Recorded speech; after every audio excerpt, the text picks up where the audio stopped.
to give you those fighter jets? Do you know if you will get them, and what difference will it make? Well, as we see during 11 I want to back this up and listen to this statement that just come out this morning, please. And we will defend our homes. And like in 2014, when Russians attacked us the first time, and there was this brutal destruction of Donetsk airport, where Ukrainian cyborgs, people that our military guys defended the airport until the very end, until it collapsed. And there is a saying we have that, the cyborgs withstood, the concrete didn't. We don't want that to happen again. So we will fight. Our brave men and women of the armed forces and all the civilians who are stopping the enemy without weapons even will fight, and we need all the support in order to sustain this fight. Do you know when those planes will come? We are hoping as soon as possible, and we are working with our American, especially friends and allies, on the steady supply of all the ammunition and anti-air, anti-tank, and planes to be able to effectively defend our country. It terrified the world, frankly, this week when they saw that Russia fired on a nuclear power plant in Ukraine. And your president told Congress yesterday forces from Russia seized 2 nuclear power plants in Ukraine. They're advancing towards a third. Yeah. Are you on your own to defend these? Is any help coming from anywhere in Europe to secure the nuclear plants? Well, I think it should come because the first station that they seized was Chernobyl station, which is very risky, but it's not operational. So there is a lot of waste there and everything else. And since they won of the war, the personnel that is there is held hostage. There are no change of shifts, so it's very dangerous. The second one, Zaporizhia, is the largest one in Europe. So actually that put a world on the brink of the nuclear disaster. And even though, again, our firefighters were able to put down the fire, nobody is safe. Ukraine is not safe. Europe is not safe. Because these stations are not supposed to be run by war criminals. They're supposed to be run by responsible engineers. So this is something that we are raising as an issue because Ukraine has many power plants, and all of them could be under attack because, again, we all are shocked not only about that, but about all this indiscriminatory shelling of civilians, shooting people, bombing schools, now nuclear plants. What's next? So, but what's the solution there? Are you asking to, UN officials to come in and help secure? I mean, what is the option available to Ukraine to secure these plants now? Well, this is the question to the world. We are ready for any option. We're talking about the closed skies. We're talking about any type of security operations. We're talking to anyone. So whoever, whether it's the UN or any other or individual countries, we should act together. We are defending it. We're doing everything possible. We are being responsible. Even though we are defending our home, our armed forces are very careful not to shoot at the power plants, not to do any damage that could impact not only Ukraine but us. We cannot say about the Russian criminals who are doing everything specifically to destroy Ukraine. And Russia, of course, denies any of this is deliberate and denies the reports from your government that they're raping women, that there's a deliberate targeting of nuclear power plants and infrastructure. They deny bombing Holocaust Memorial deliberately. Do you think that the international community is doing what it's supposed to do, or do you feel like the international system is failing Ukraine? Look, first, it's appalling that Russia is denying it and that they are lying. Because we see it online, and I would like to thank all the brave men and women, journalists, who are now in Kyiv and in all the other places showing what's actually happening in Ukraine. It happens. They did it deliberately. We see it on videos, photos, and, we all talk to people back home.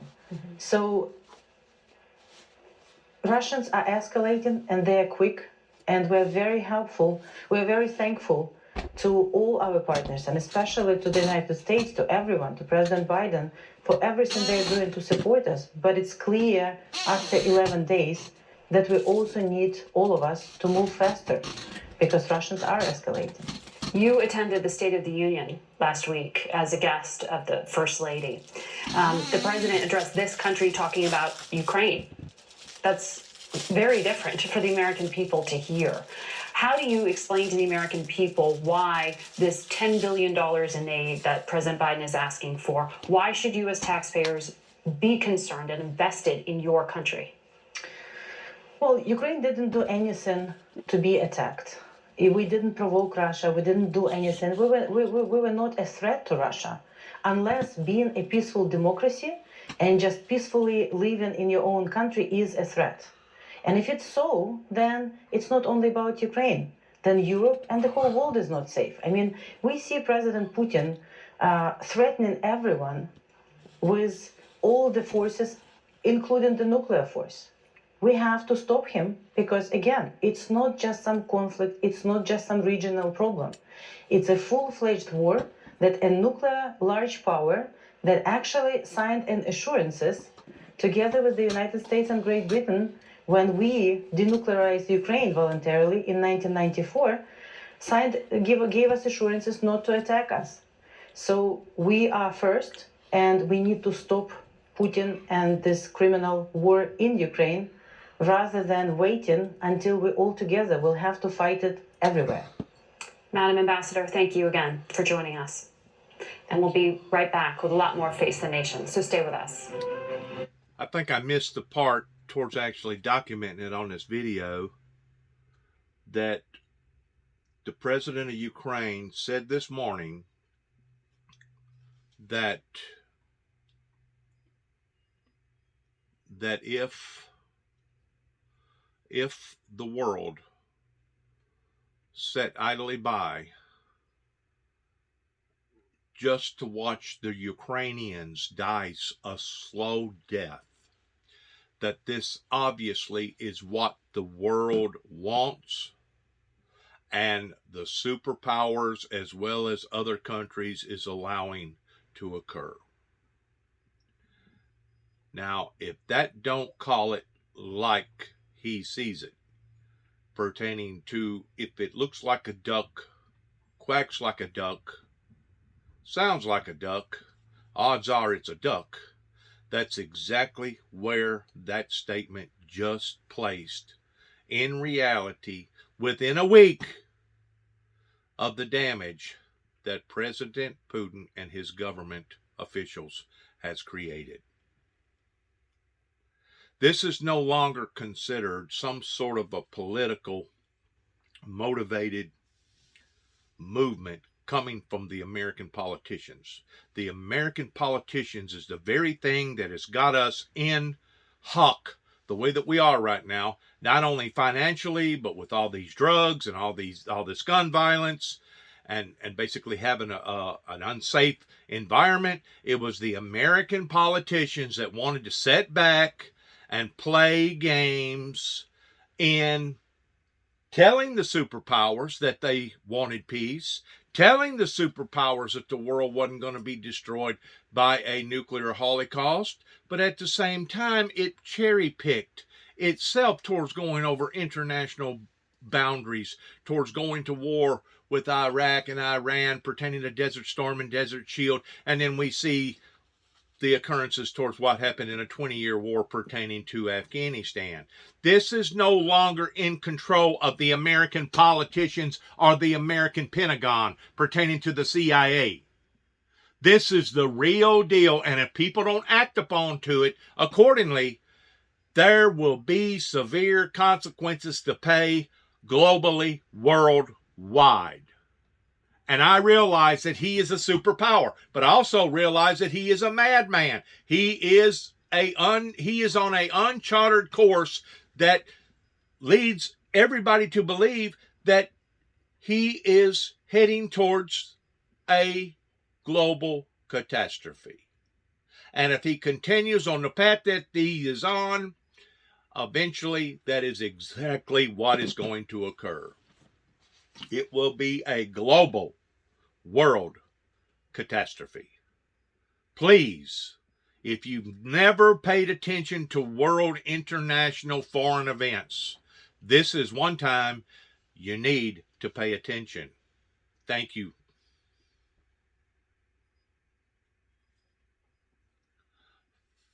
Let's fast forward this now and get this out of there. I had to say what I needed to say. Let's go a little further here. All right, there we go. There we go, right there. And we'll be right back with the chair of the House Intelligence Committee, Adam Schiff, and we'll have more on the growing humanitarian crisis in Europe with the chief of the UN Refugee Agency, Filippo Grandi. Plus, the former U.S. envoy to Ukraine, Kurt Volker. Stay with us. All right, face the nation. Let's go forward here. 60 Minutes, Face the Nation. These are all platforms that are revealing their identity and how they feel about this. Welcome back to Face the Nation. We now want to go to House Intelligence Committee Chairman Adam Schiff. He's a Democrat from California and joins us from the Los Angeles area. Good morning to you. Good morning. I want to start on Ukraine. The United States purchases about 600,000 barrels of Russian petroleum products a day. Speaker Pelosi said that oil should be banned. The White House says it's looking at options. What is that option? Does the solution come from Congress, or is this something President Biden needs to act on? I think it could come from either place. I think there's very strong bipartisan support to cut off Russian oil and gas sales to the United States. It's anathema, I think, to many of us in Congress that while we were sanctioning them and trying to cripple their economy, that we would help them in any way by purchasing their petroleum. But I think the administration wants to make sure that we work with our allies. This will have an impact potentially on global oil prices, including here at home, where in Los Angeles now gas is over $5 a gallon. So he wants to make sure that we understand the impact on the global supply. But I think there is strong support to show solidarity with Ukraine, but also to make sure that American dollars aren't supporting the Russian war machine in any way. How quickly does that need to happen? I mean, this is Putin's lifeline. It's a cash cow. Well, I think we'd like to act on it very quickly. At the same time, we have to be circumspect about the fact that Russia will probably find somewhere else to sell that oil and gas to. So the impact ultimately on Russia may not be as powerful as we would like. It's why we have to continue to explore additional ways to really crush the Russian economy. But I have to say, I'm enormously impressed with how the world has come together, with how here in Congress, in a very partisan Congress, Democrats and Republicans are uniting around this tough sanction package, as well as providing more defensive military support to Ukraine. There is enormous solidarity with the brave people of Ukraine. There is solidarity, but it seems that Vladimir Putin is willing to suffer the consequences of those sanctions, and the Russian people are. The military is not stopping its advance, at least that we can see. What will happen if, as President Zelensky is predicting, he loses his life in this Russian attack? What will the United States do then? Nothing. Well, he has, I think, been an incredibly courageous wartime leader. I personally believe that he should. He is, I think. I personally believe that he should have left the Ukraine area to another safer bunker somewhere else, because the risk that he's taken is greater than what they ought to be pertaining to his position that he plays, his role that he plays with the Ukrainian people. I personally believe that they should have removed him completely out of that whole country and put him somewhere else in a much safer, that he could still speak to his people. But because he is such of an important figure, we or they cannot afford to see him be eradicated from the planet just because that's what President Putin wants to do. Now, that's my personal opinion about it. With Iran, a renewed version of this nuclear program. Should the Biden administration present that to Congress for review? Do you want to take a look at it? Well, I'm certainly going to want to look at it and study it and assess the merits of it. I think it will come down ultimately to whether it is essentially re-entering the deal that the Trump administration pulled America out of, or it is substantially new and different deal. If it's the latter, then I think it will require a vote in the Congress If it's the former, then the administration may be able to do that on its own. Ultimately, I think the decision to pull out was disastrous. Iran has moved forward, both in terms of its enrichment, but also in terms of its expertise. And ultimately, we're going to have to weigh the impact of that on any new agreement. You are chair of intelligence. You know well Iran's espionage activities and the operations they've tried to carry out on U.S. soil, including this attempt to kidnap a New York-based journalist. There are also threats against former Secretary of State Mike Pompeo and other Trump officials. Should this new deal with Iran include a promise to stop carrying out those kind of operations on U.S. soil? Well, I would love a nuclear deal to include prohibitions on Iran's malign activities, a cessation of its missile and drone program. But the question is not what I would like, but rather whether a deal that is confined to curbing Iran's ability to get a bomb is a good deal. And I think if we can take off the table any pathway to a bomb for Iran, that in itself is worthwhile. These other malign activities of Iran's, their plots against the U.S. personnel or Americans around the world, we can deal with and have to deal with separately, and we should deal with them aggressively. But I wouldn't say that we should neglect to stop their nuclear program because of these other activities. We need to go after all of this, not necessarily in one agreement.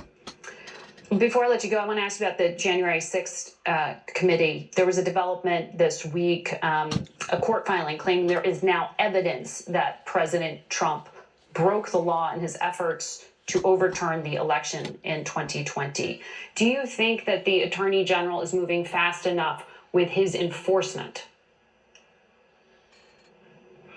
What we made clear in our filing to the court is we believe there's a good faith basis to conclude that the former president and his campaign may have violated any number of federal laws, including obstructing an official proceeding, the joint session, and defrauding the American people.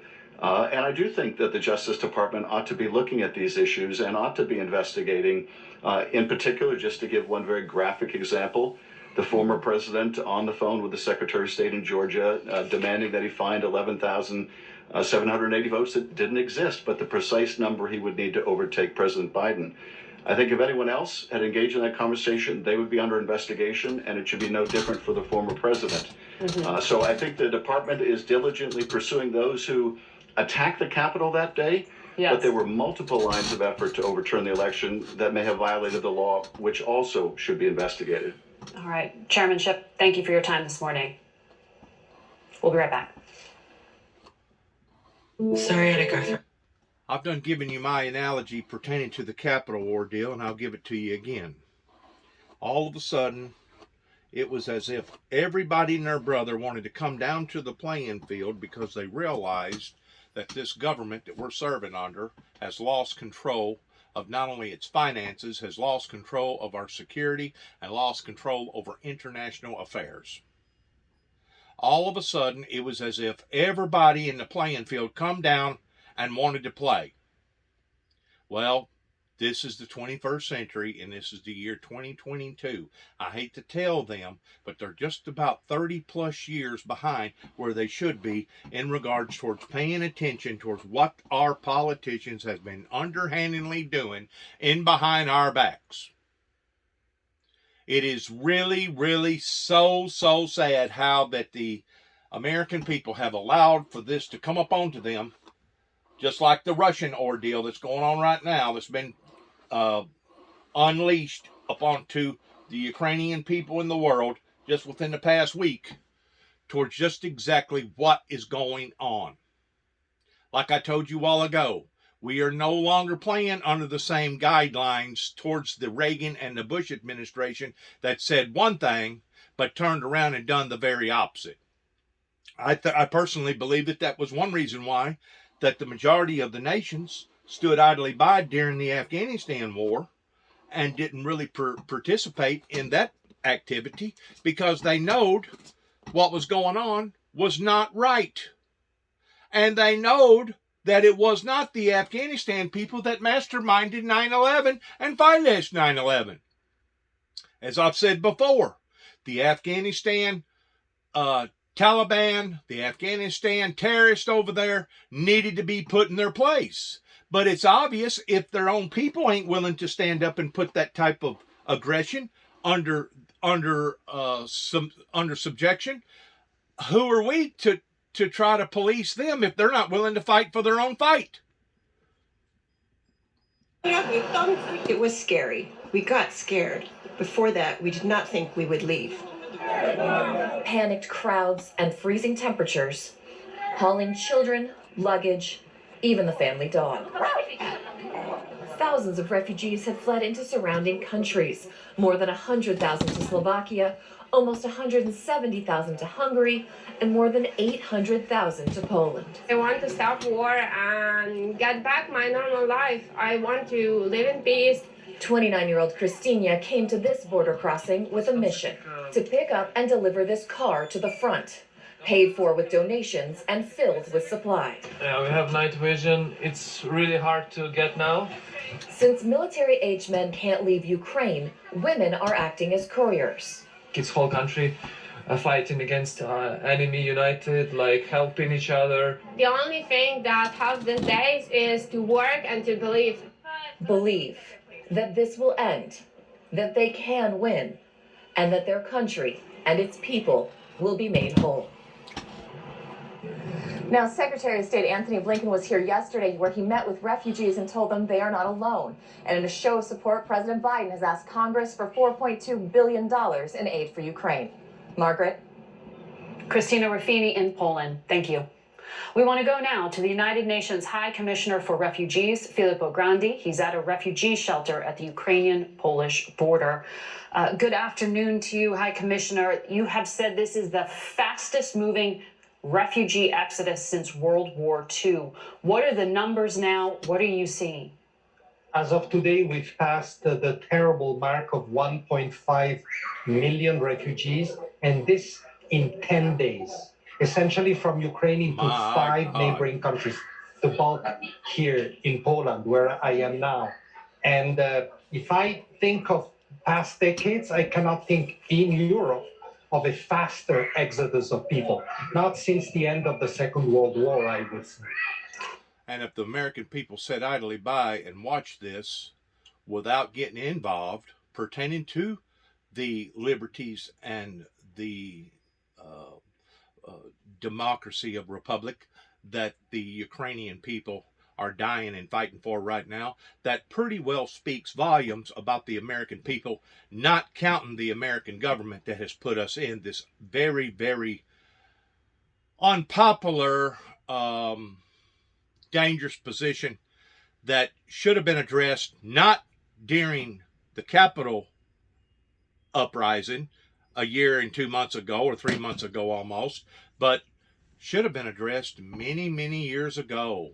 But nobody was willing to stand up to what was going on in behind the closed door deals.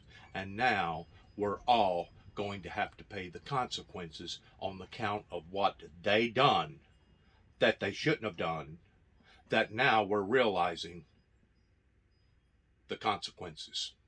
It is so sad. I tried to warn the American people that this beast was rising, that this occurrence was going to happen, pertaining to giving out various messages, like putting various statements on my automobile, oligarchs. I really tried to put that message out there in a warning advisory response that basically I got no support, no help, nothing from my American brothers and sisters. The only thing that I can remember receiving is a great deal of controversy and a great deal of adversity against me standing up for the truth, because I knew as a witness what had occurred going all the way back to not only the late 1980s, but what had tried to be occurred in the mid 1980s. In 1983, I was a full witness in regards to all this.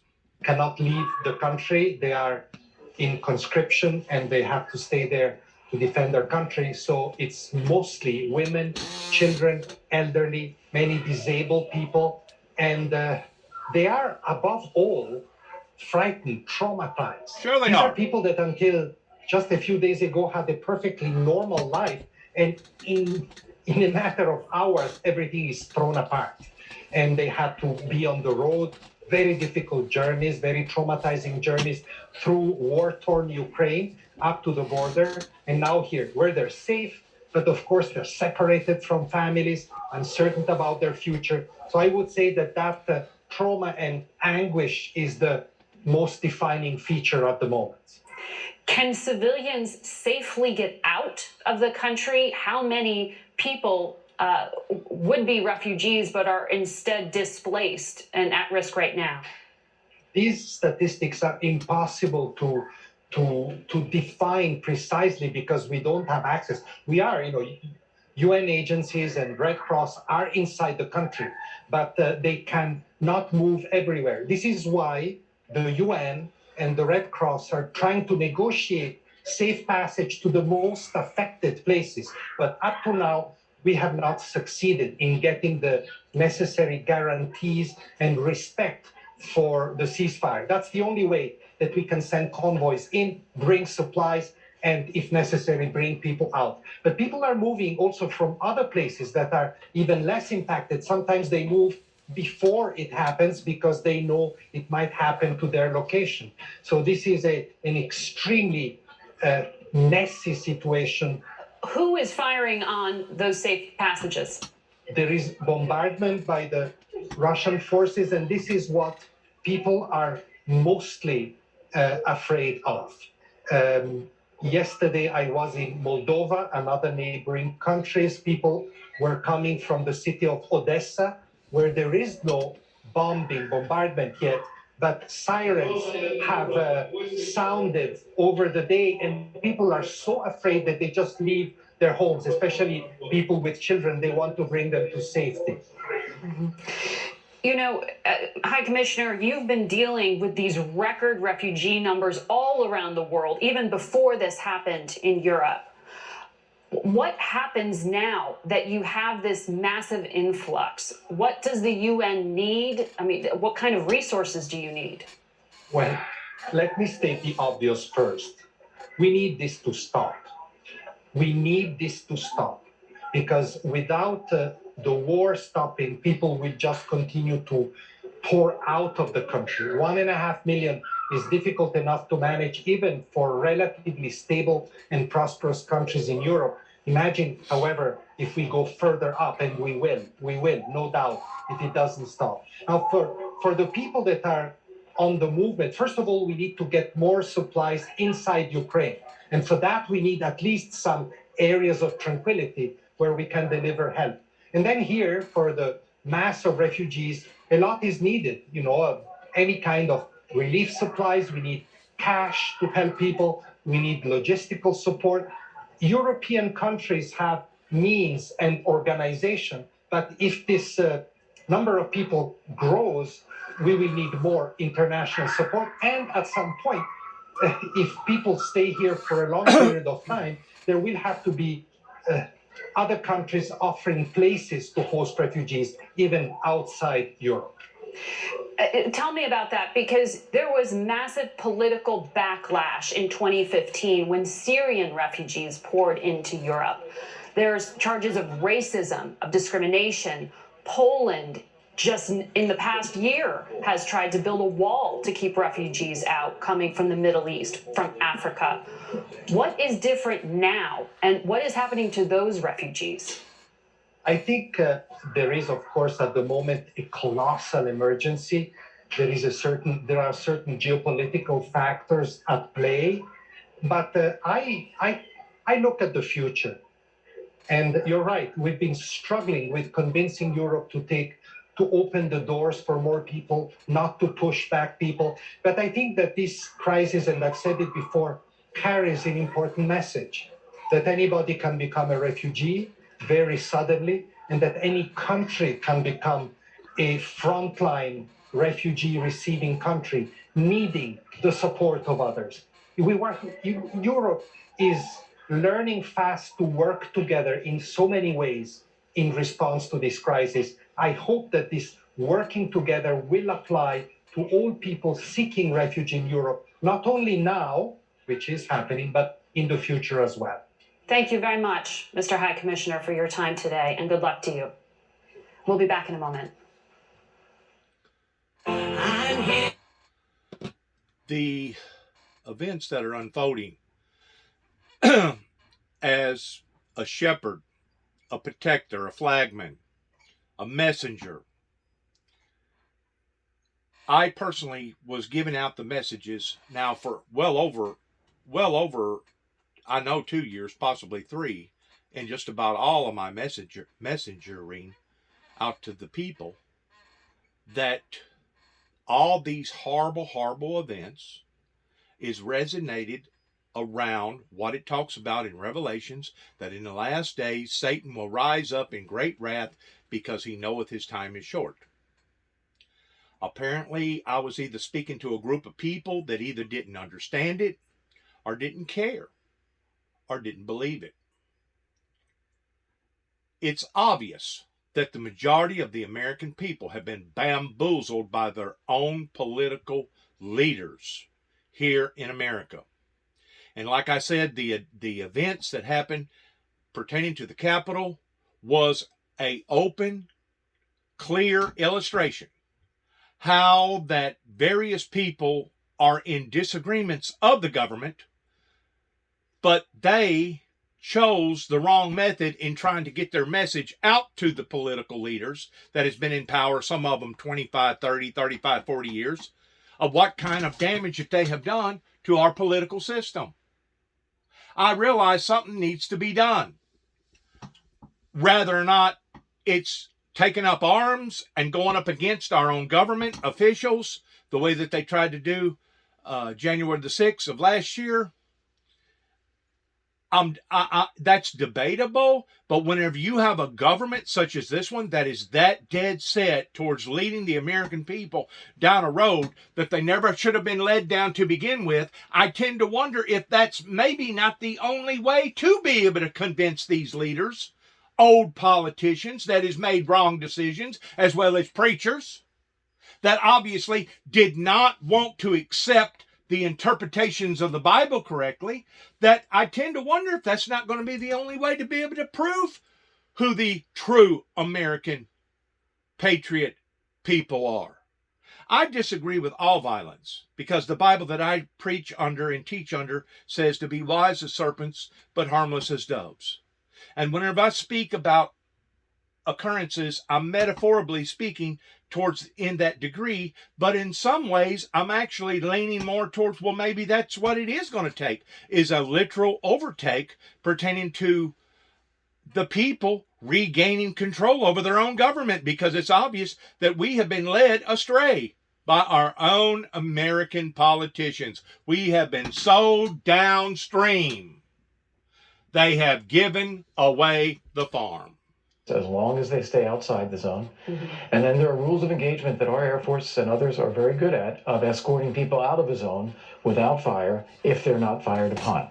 And I think we apply all of those things in order to try to create a safe space for the civilians. So other former ambassadors to NATO have made the public argument that this is unrealistic because you would have to take out Russian systems, not only in Ukraine, but long-range ones inside Russia. You go to war like this. You don't do that because that does bring us directly into the fight. Russia does not want us in the fight. And I think we are letting Putin get inside our heads and deter us from doing things to protect civilians, rather than taking into account that he does not want the U.S. or other countries supporting Ukraine. So if the goal ultimately, diplomatically, is to stop the carnage and stop the war, how do you get Vladimir Putin to back down? Who can actually do that? Because the Germans tried, the French tried, the Israelis tried. No one's got any success. The U.S. is talking to China. Who can do this? The Ukrainian people can do this. The Ukrainian people are there. But not by themselves. Fighting. We are fortunate that we don't have to be in a position of fighting Putin or trying to stop him. The Ukrainian people are ready to do this. And that's why it's critical that we give them every bit of support and assistance we can. When you say it will get worse, I mean, the French president has indicated that's basically what Vladimir Putin told him. Tell me what is the scenario the public needs to prepare for? Because NATO is already saying cluster bombs are being used. You hear incredible accusations from the Ukrainian government about what is happening.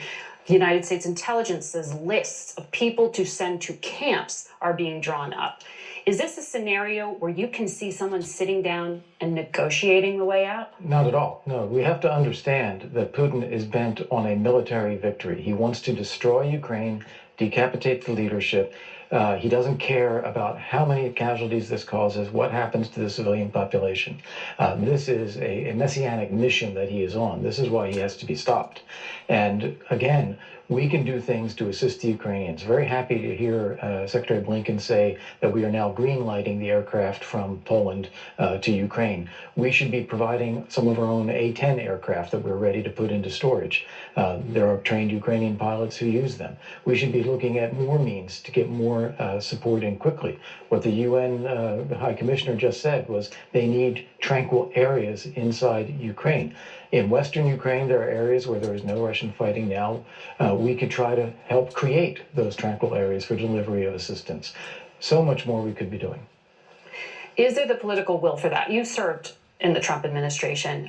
Former Vice President Pence said Friday, there's no room in the Republican Party for apologists for Putin. It's kind of extraordinary he had to say that.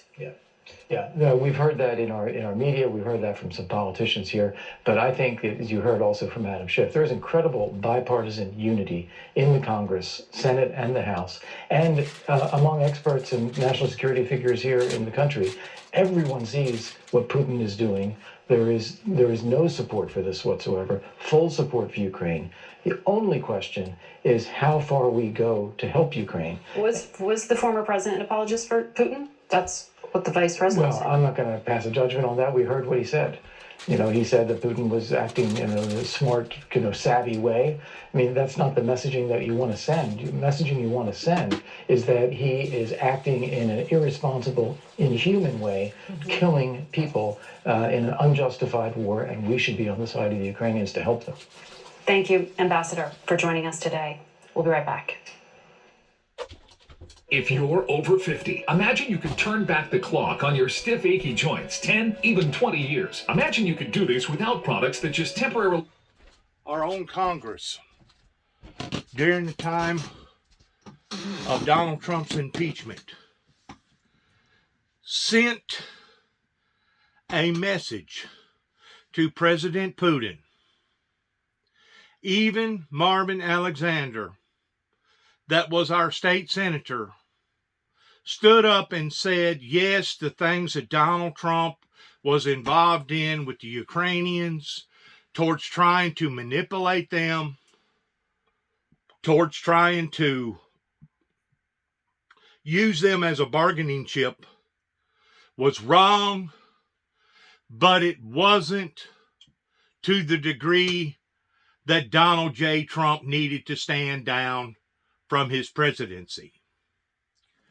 That in and of itself spoke volumes to President Putin and to his oligarchs towards just exactly how the American government felt about what was going on with the Ukrainians, that was basically treating them as substandard citizens to a open, sovereign, free democracy.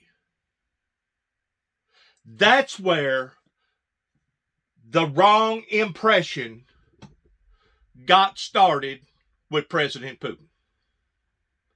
And if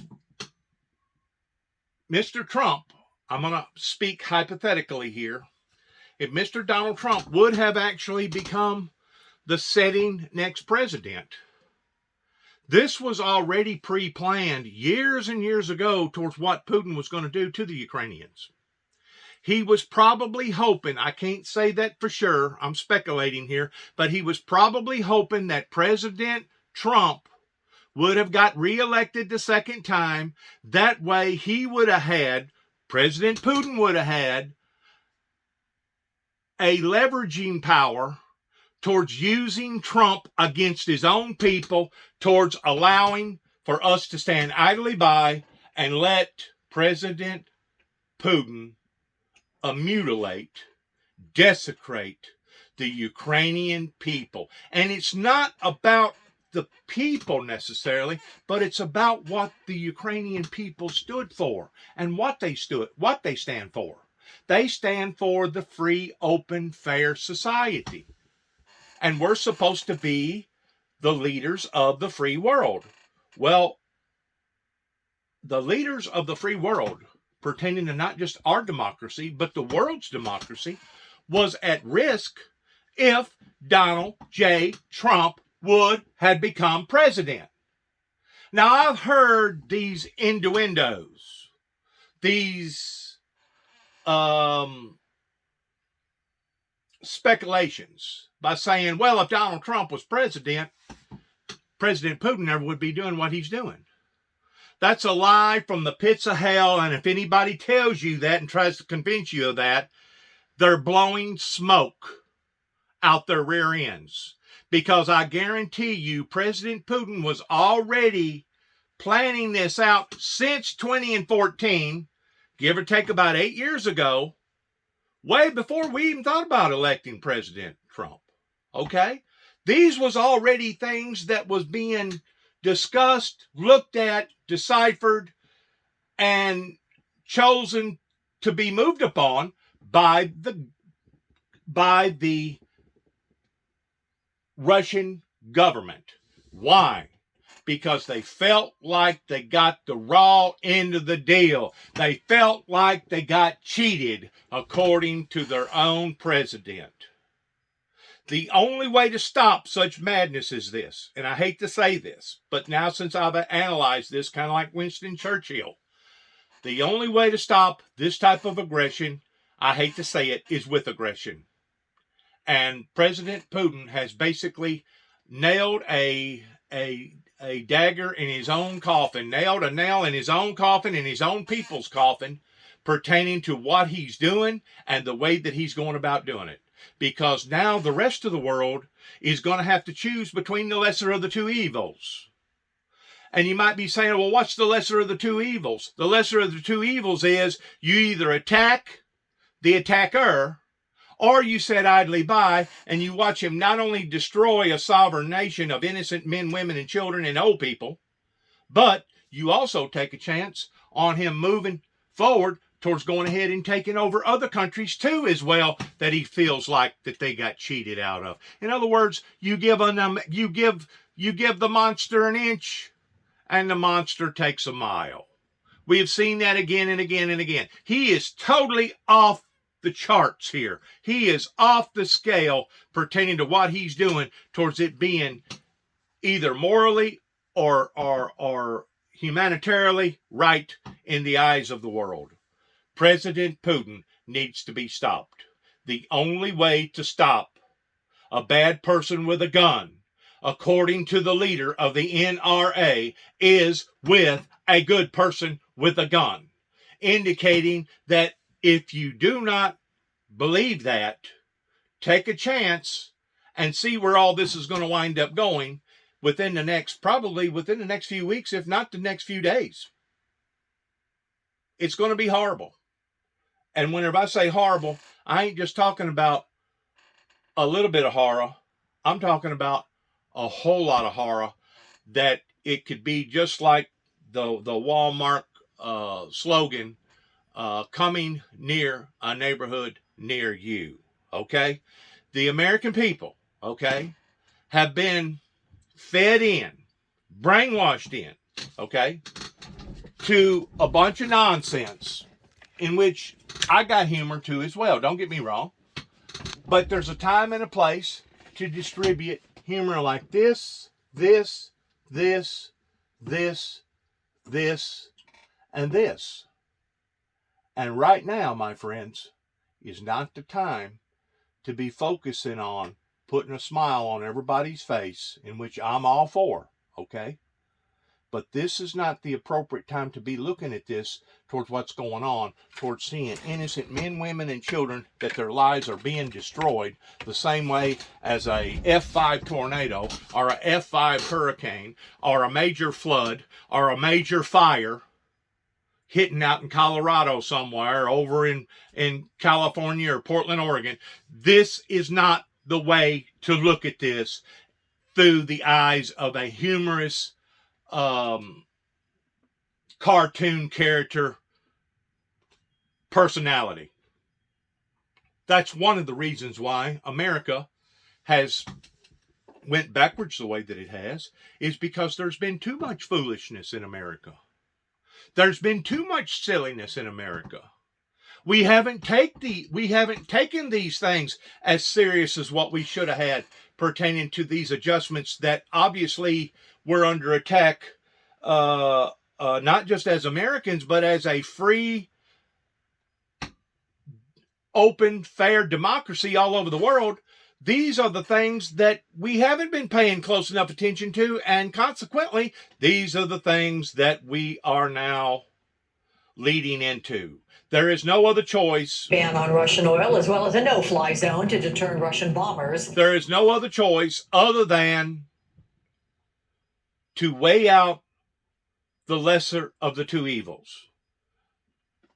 We can either stand idly by and watch this fester and watch this grow, and the next thing you know, there'll be other countries and other people that will have to sacrifice the same way under the hand of a dictator, or we can stand up and say enough is enough and we're not going to take it anymore. Russian bombers. The U.S. and NATO maintain they will not create a no-fly zone, but a plan may be in the works for Poland to deliver old Russian-made MiG fighter jets to Ukraine. On the ground in Ukraine, new concerns that Russian forces are preparing to bombard the port city of Odessa in the south. But once more, going to treat those people over there like substandard citizens. We're going to give them old equipment that's either wore out, tore up, or takes a chance on not properly operating according to the way that it should operate. We're going to act like we're going to put on this fake facade that we're going to help these people, but in reality, all we're doing is putting a Band-Aid on the problem. All we're doing is kicking the can down the road that the American politicians are very, very good at. I have never in my entire life seen so much hypocrisy of the white man that speaketh with a forked tongue. Once more, you got to go back to the very core of how this thing unraveled and what has got us in the position that we are in towards various politicians that has put themselves above the will of the people. Okay? And they have purposely played this out towards stuffing their own pockets full, beginning with the Reagans and the Bushes, and on down through the rest of the politicians. They have sat idly by while stuffing their own pockets full, while the American people sat idly by and allowed it to happen. While the church, so-called church sector, sat idly by and allowed for these occurrences to fester to the point of where they are today. It makes me sick as a witness to Christ, as a witness towards what actually has occurred here, because I am thoroughly convinced that the 9/11 attack that occurred could have been prevented if certain people would have been doing their jobs, especially in the 21st century, towards us having advanced equipment, advanced, sophisticated intelligence, that we should have been able to pick up the chit-chat or what was going on, and probably did to a certain degree. A matter of fact, if I'm not mistaken, the CIA did catch on the day or the night before that it actually occurred. But I truly believe that that episode failed, because that episode was supposed to have resonated into a third world war. And it never did. Why didn't it? Because the rest of the nation stood idly by, especially during the Afghanistan war, and let us use up our own men. Let us use up our own advanced technology. Let us use up our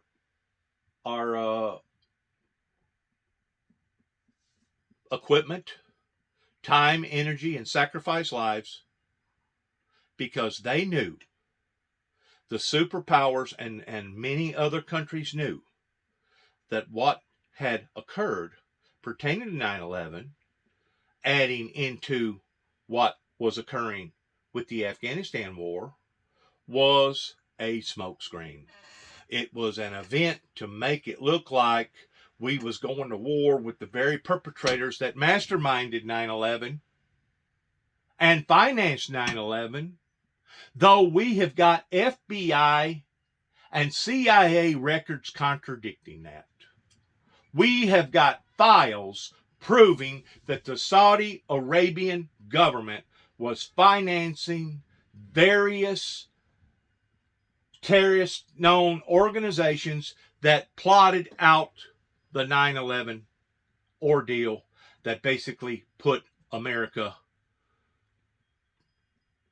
to some degree to its knees. Now, this is where I'm going with all this.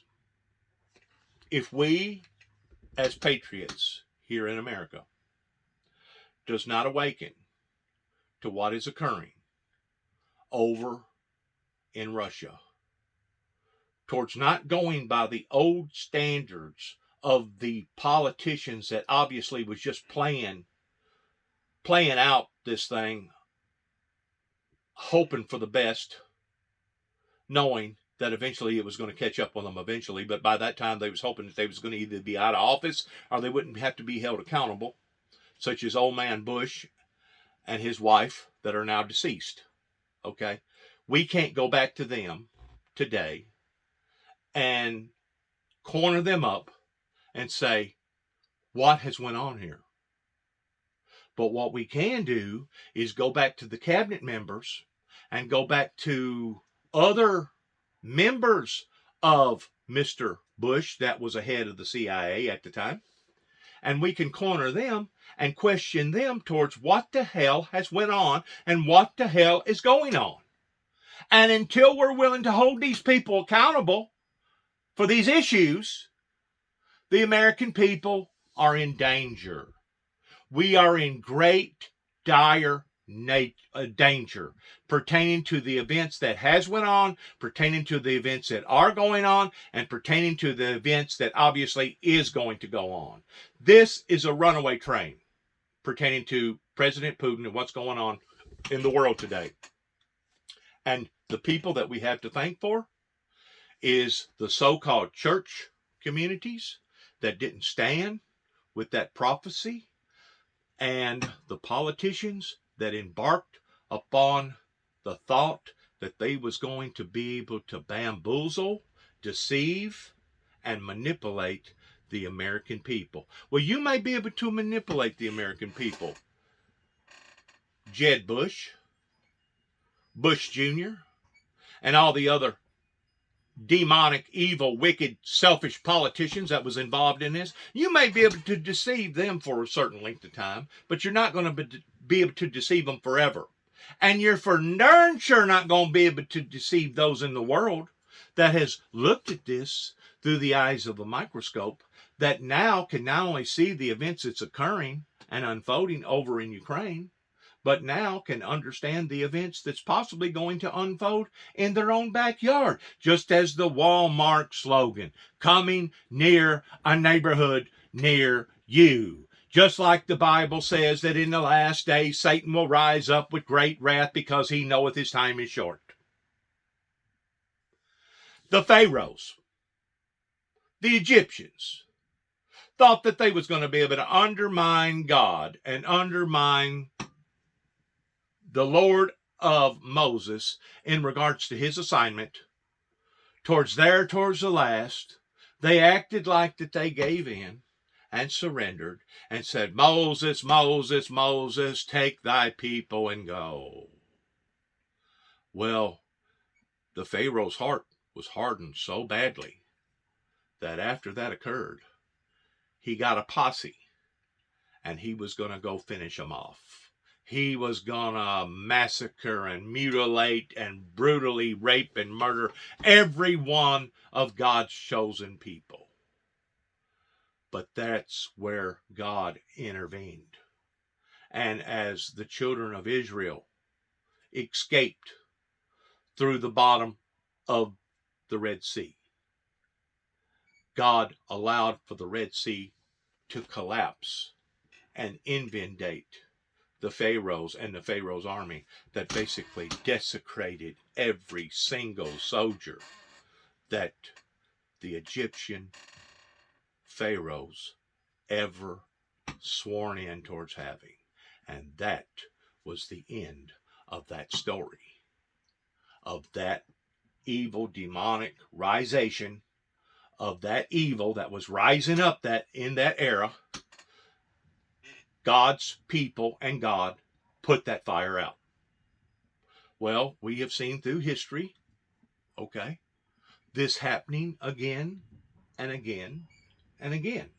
Even throughout the Crusaders during the 12th, 13th, 14th century. Even throughout the annexation of Rome through the Catholic Church of Martin Luther.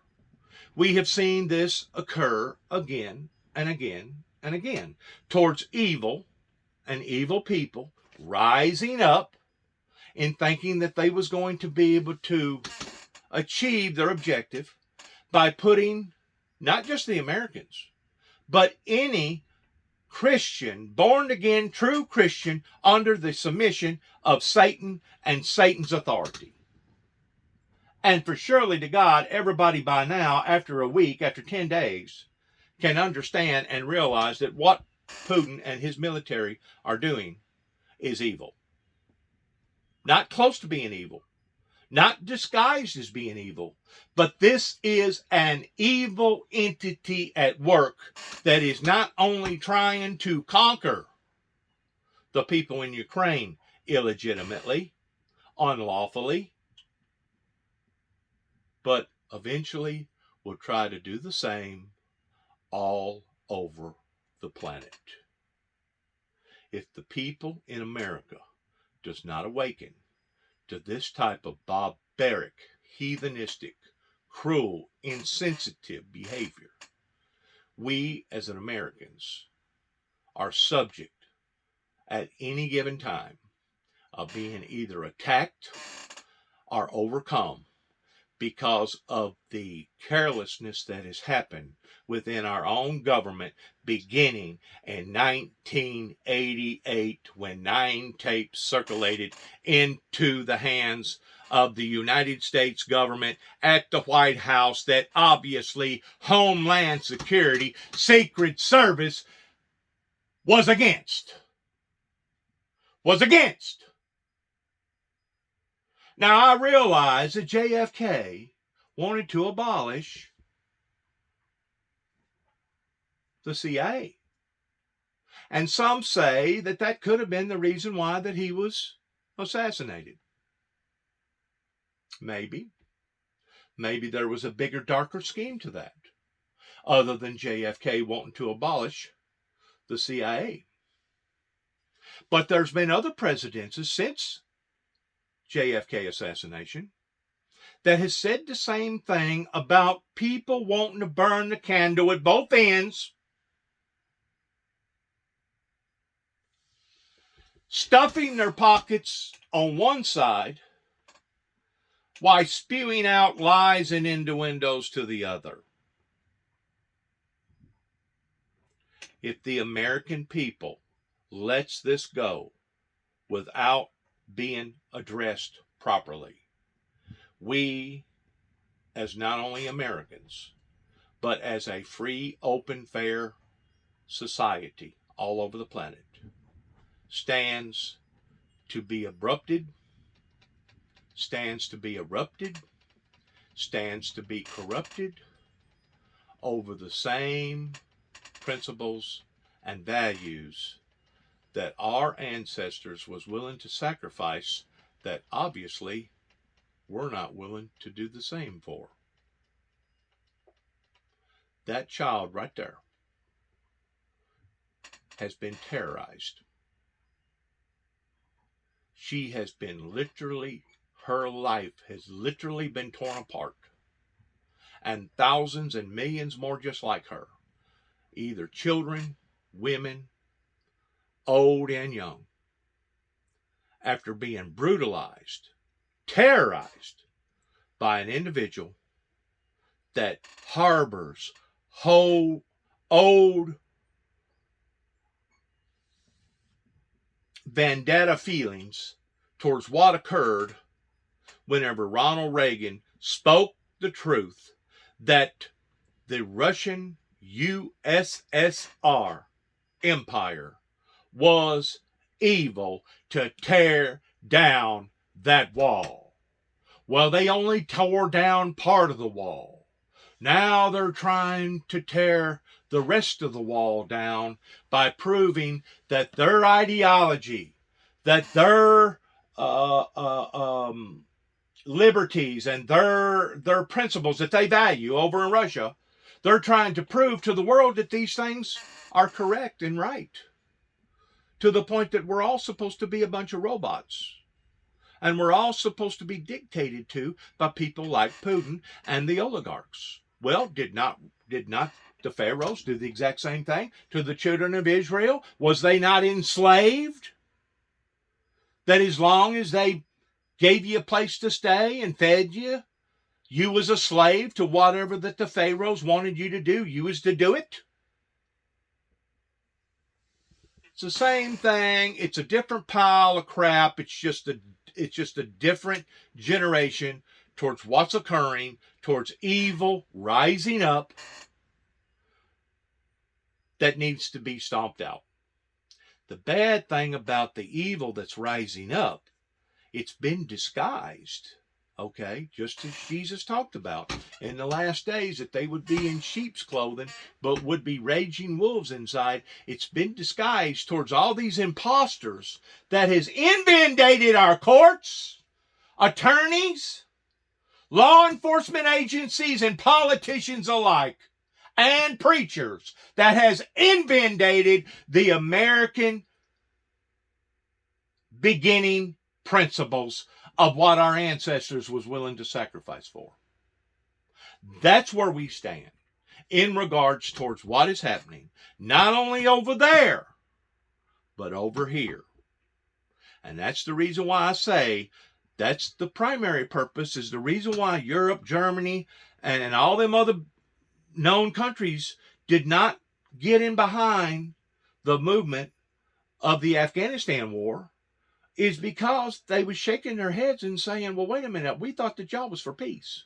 And is this the way to do peace? In which I do agree that our American policies was much more, I guess it would be, in a terminology form, it would be a little bit more fair towards the way that we was attacking various targets and attacking various people without bringing that much more destruction to the civilian life of the Afghanistan people. Okay? We had better sophisticated equipment that we didn't have to take out the whole community. We could take out the enemy that was within the community. All right? That part was okay if they would have done it appropriately. Well, now you're dealing with old standard ways, you're dealing with old methods, and you're dealing with the same type of concept that Adolf Hitler had whenever that he was going to take over, all for one and one for all. That's what we're dealing with today. And like I said, these children that are being terrorized, tormented because of this over there, not only are their children being tormented over there, but our children over here are being tormented. You might be saying, well, how are they being tormented, Juby? Well, every time they turn on the news and they see where somebody has went viciously crazy and attacked a group of innocent people in a innocent attack, that terrorizes people's hearts and people's lives, because they see this stuff on the news routinely happening again and again and again. I'm going to end by saying this. Today is Sunday here. March, I think it's the 6th, 2022. Last night, I was in Duisburg, at Dyersburg Walmart towards taking care of some things in Dyersburg, that I went all the way to Dyersburg, and their mechanic maintenance for automobiles was obviously broken down to the point that they couldn't change my oil. So I took care of some other things, and I went and seen the Batman movie, the latest Batman movie, that, you know, from a scientific fantasy world type standard, I guess you'd probably give it a 9+, pertaining to how it should be rated on a scientific fantasy level. For surely to God, the people over here are not so brainwashed whenever they watch a movie like that to understand that this is all fictionable. Well, that's the difference between looking at something fictionable versus looking at something that's not fictionable in what you're looking at today. Okay, but to end a long story, I was in Walmart, Union City, Tennessee. I guess it was long about 9 o'clock, maybe a little later, may have been 10. And all of a sudden, the store managers and everybody in there told everybody to go to the back of the building now. Whatever you was doing, drop it and go to the back of the building. They had a problem up front where some customer threatened one of the cashiers that they was going to go back outside and get a gun and come back and kill that person. Well, I guess the cops had inundated the parking lot, and they basically had a standoff that was going on a temporary scale. The thing about it is, I have been in other situations, like major storms in Martin, Tennessee, to where I was told the same thing. Go to the back of the building now. Drop everything that you're doing. Well, you know, whenever I was a child growing up, I don't never ever remember having to do any such thing, especially over an idiot that obviously had threatened somebody with a gun towards going to come in and massacre a bunch of innocent people. You don't think that that terrorizes people? Sure it does. It terrorizes them, okay? Every time we look at the news and we see where some innocent person got killed, that's terrorizing to us. Now, we have become callous to it. We have become used to it to the point that it's not quite as humiliating as what it would have been if you wasn't callous to it. But my point being is this: young, innocent lives that look at this planet towards it being monstrous has been going on now for quite some time because the American politician chose to go left rather than going right. And it wasn't just the American politicians, but it was the American churches that to this day still has yet to support a ministry that supports peace, love, grace, and utopia, not only amongst themselves, but worldwide. To this day, that leads me to believe the same thing as the leader of the Ukrainians, that obviously this must be what they want. They must want rapes, murders. They must want our jails full. They must want us to be $30+ trillion in debt. They must want our bridges and our roads to dilapidate. They must want our family institutions to be broken up and separated. They must want all these abortions and murders to continue to happen again and again and again. I'm just like the leader of the Ukrainian government. It speaks volumes in not necessarily what you have done or what you're doing, but it speaks volumes in just the opposite category towards what that you have not done, what that you are not doing. I called Dennis yesterday over in Kenton, Tennessee. That's the minister of the Church of God Church over there that knows good and well the true identity story towards what happened with the mayor over in Kenton that used to be a Neil, that basically they was trying to make it out like I was the sole perpetrator because of her dying. Even though they knew that she had been operated on, and the doctor told her to be to be best towards bedridden, stay perfectly still until you healed up, but the following next day got involved in a town parade that caused a reaction that caused her death. We're talking about a group of people that was in the church that I wanted to pay respects to towards my, saying goodbyes, because I knew the Neal family personally. Going back years and years ago, because in somehow or another they're kin to us. That was greeted by 5 or 6 individuals with guns.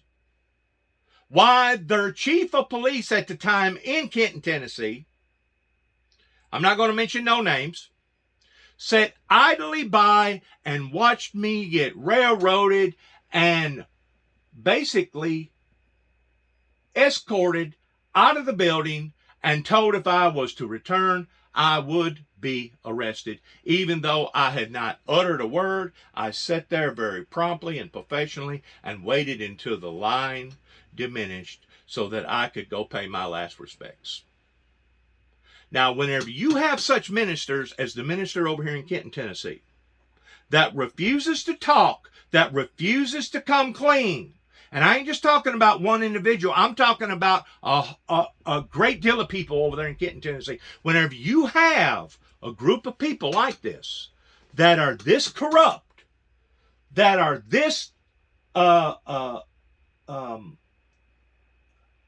hypocrites, to the point that they refuse to acknowledge the things that occurred was wrong, towards trying to clear it up.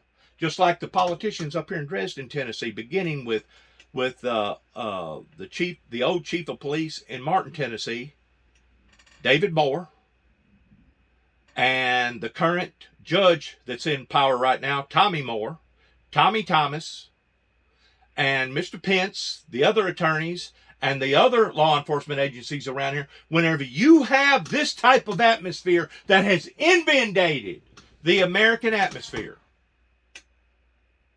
the only thing left for me to do is sit back, hunker down, and witness all this. And as it's occurring right in front of my face, make these videos and tell my viewers, or tell my people that does want to see a better tomorrow, of the story of the occurrences that has in fact happened, that I can prove on paper.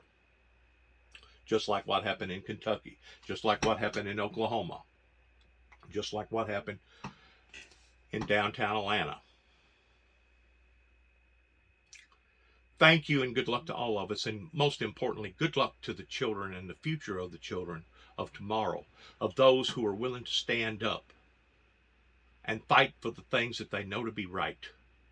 Good luck to the people, the true people, that know the truth pertaining to right and wrong, that are willing to speak out, such as myself, to enlighten others towards not only what has went on, what is going on, but what will go on if we continue on this same path that our politicians has put us on in the past 30 some odd years.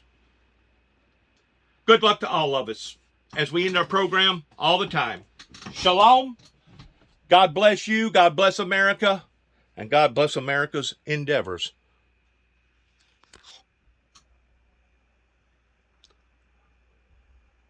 Shalom.